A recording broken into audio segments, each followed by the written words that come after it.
And welcome to my channel knowledge fusion. Last की एक video में हमने पढ़ा था कि स्पाई नंबर क्या होता है। आज हम पढ़ने वाले हैं कि ऑटोमॉर्फिक नंबर क्या होता है। पहले आप एक क्वेश्चन लिख लीजिए जो 10th बोर्ड्स और 8th और 9th के एग्जाम्स में आता है। Write a program to input a number, check and print whether the given number is an automorphic number और नॉट। अब मैं एग्जांपल लेके आपको पहले समझा देता हूं कि ऑटोमॉर्फिक नंबर होता क्या है। मान लीजिए नंबर है 5। सबसे पहले हम क्या करेंगे, इसका स्क्वायर करेंगे। स्क्वायर करा 25। हमें इसका रिमाइंडर निकालना है और चेक करना है जो रिमाइंडर आ रहा है क्या वो नंबर के इक्वल है। हमेशा ऑटोमॉर्फिक नंबर में जो आपका नंबर होता है उसके स्क्वायर की लास्ट डिजिट्स मैच करती हैं, इसे ही हम ऑटोमॉर्फिक नंबर कहते हैं। अब इसकी वर्किंग हम जावा में कैसे करेंगे वो मैं आपको समझाऊंगा।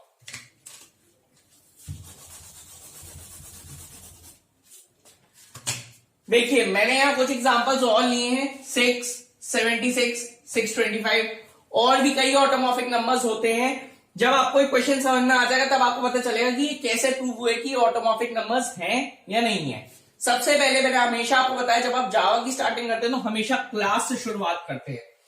क्लास को एक पर्टिकुलर नाम देते हैं जो आपके पूरे प्रोग्राम को डिफाइन करती है, उसकी वर्किंग डिफाइन करती है, वो किस बारे में है। तो मैंने क्लास को नाम दिया है ऑटोमॉर्फिक।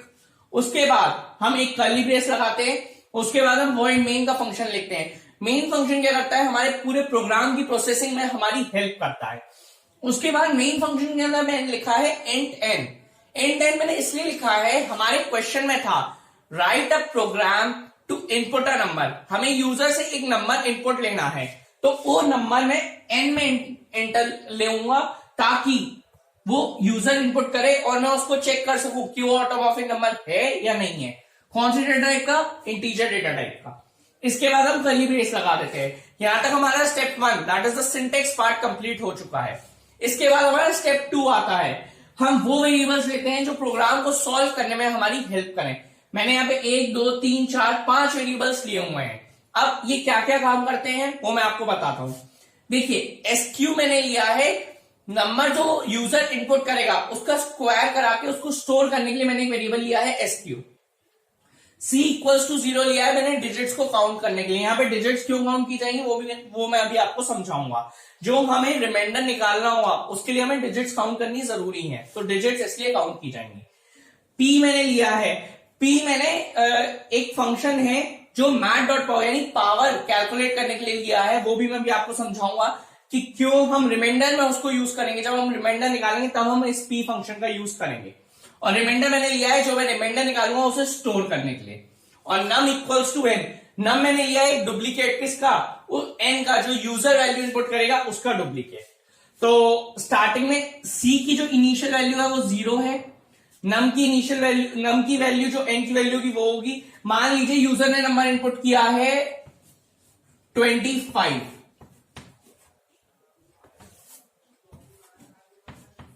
हमें 25 को चेक करना है कि 25 एक ऑटोमॉर्फिक नंबर है या नहीं है, तो नंबर भी स्टोर हो जाएगा 25। अब देखिए इसकी वर्किंग कैसे होगी। सबसे पहले आप स्क्वायर करेंगे। 25 का स्क्वायर कितना आता है, 25 इंटू 25 625 हो जाएगा। तो एसक्यू में आपका 625 स्टोर हो गया। इसके बाद आप लूप चलाएंगे और ये वाइल का जो लूप है ये आपकी डिजिट्स काउंट करेगा। While n is not equal to 0 यानी एन की वैल्यू क्या है 25। यहां पे मैं लिख देता हूं 25 is not equal to 0, condition 2 है, अंदर आएंगे प्लस प्लस सी, सी की वैल्यू 1 से बढ़ गई, 0 कट के 1 हो गई, ठीक है। उसके बाद आप आएंगे n equals to n divided by 10।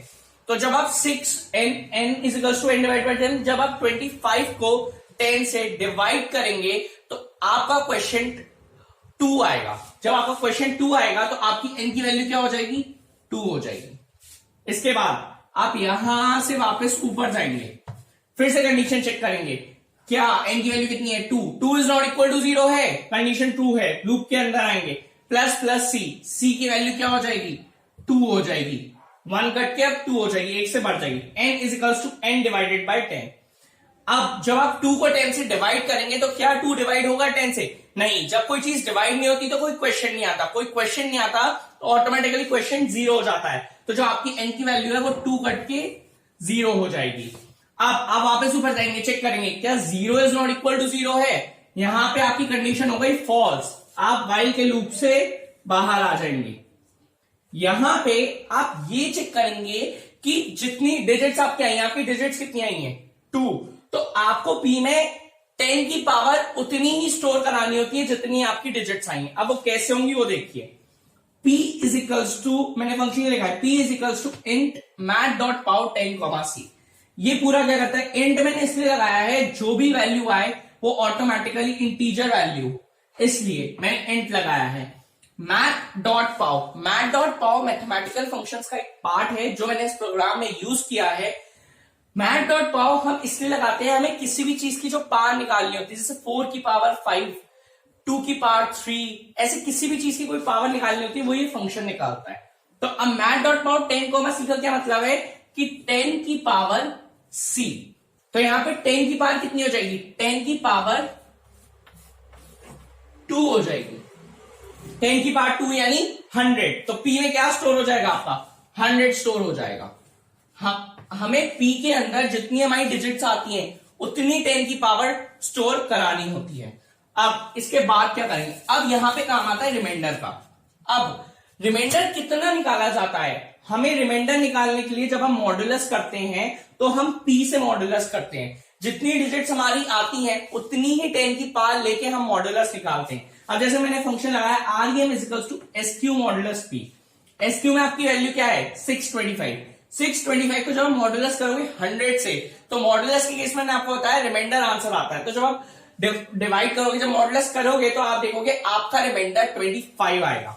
तो REM कितना हो जाएगा आपका 25।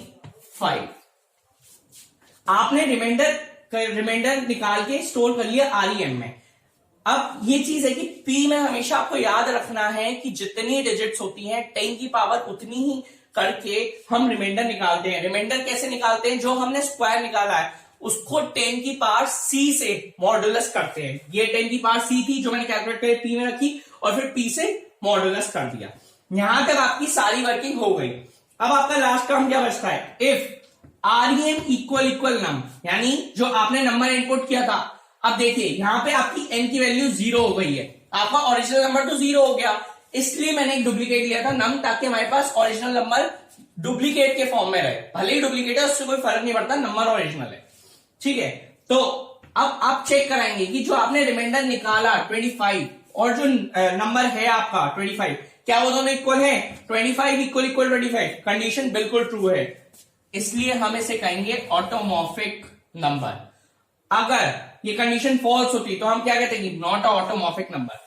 ये तो मैंने आपको एग्जांपल दिखाया कि कैसे हम पता लगा सकते हैं कोई चीज ऑटोमॉर्फिक नंबर है या नहीं। अब इसको अच्छे से समझने के लिए मैं एक और एग्जांपल लूंगा जिसमें ये दिखाऊंगा ये ऑटोमॉर्फिक नंबर क्या नहीं होता, और इस वीडियो को पूरा देखिएगा क्योंकि इसमें बाद में लोग काफी सारी चीजें एक्सप्लेन करनी है।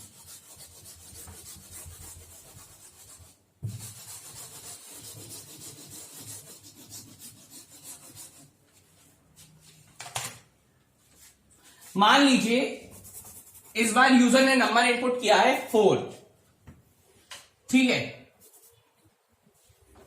4। अब सबसे पहले क्या होगा, SQ में 4 इंटू 4, SQ में कितना आ जाएगा 16। n इजिकल्स टू, n की वैल्यू 4 है, नम की वैल्यू 4 है। सबसे पहले आप डिजिट्स कैलकुलेट करेंगे, ठीक है। सबसे पहले डिजिट्स कैलकुलेट करते टाइम आप क्या देखेंगे, क्या 4 इज नॉट इक्वल टू 0 है, कंडीशन ट्रू है, अंदर आएंगे प्लस C की इनिशियल वैल्यू 0 थी, 0 कट के 1 हो गई, ठीक है। उसके बाद आप नेक्स्ट स्टेप पे आएंगे, n is equals to n divided by 10। जब आप 4 को 10 से डिवाइड करेंगे तो वो डिवाइड नहीं होगा। जब कोई चीज डिवाइड नहीं होती तो कोई क्वेश्चन नहीं आएगा, कोई क्वेश्चन नहीं आएगा तो ऑटोमेटिकली आपकी n की वैल्यू 4 कट के क्या हो जाएगी 0 हो जाएगी। आप ऊपर जाके चेक करेंगे क्या 0 इज नॉट इक्वल टू 0 है, कंडीशन हो गई फॉल्स, आप आ गए लूप के बाहर। आपने क्या किया, आपने नंबर ऑफ डिजिट्स काउंट कर ली। अब आप P में जितनी आपकी नंबर ऑफ डिजिट्स आई हैं आप उतनी 10 की पावर लगाएंगे। P is equals to int math dot power 10, C, यानी 10, C की वैल्यू क्या है 10, 1। 10, 1 का मतलब है 10 की पावर 1। तो P में 10 की पावर 1 क्या स्टोर हो जाएगा, P में 10 स्टोर हो जाएगा।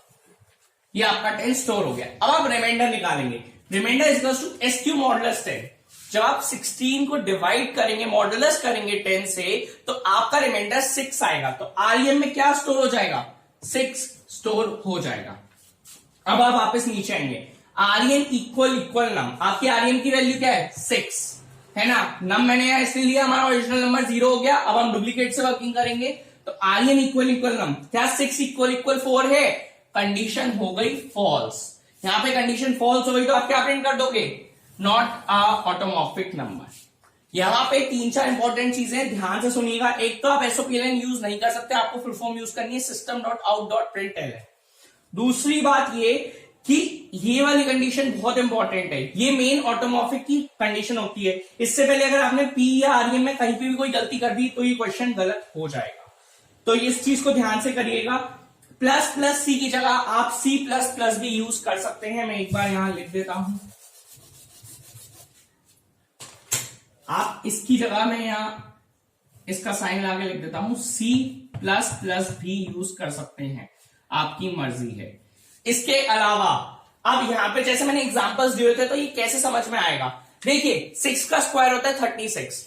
जब हम 6 का रिमाइंडर निकालेंगे तो लास्ट में 36 का जब रिमाइंडर निकालेंगे लास्ट में 6 आएगा। 6 और 6 दोनों इक्वल हो जाएंगे, ठीक है।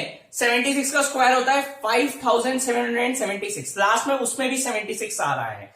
625 का स्क्वायर होता है 390625, 3,90,625, तो 625 उसमें भी आ रहा है और हमारा नंबर भी 625 है। तो ऐसे करके ये शो हो जाते हैं कि ये ऑटोमॉर्फिक नंबर है या नहीं है, और जावा में इनकी वर्किंग इस तरीके से करी जाती है।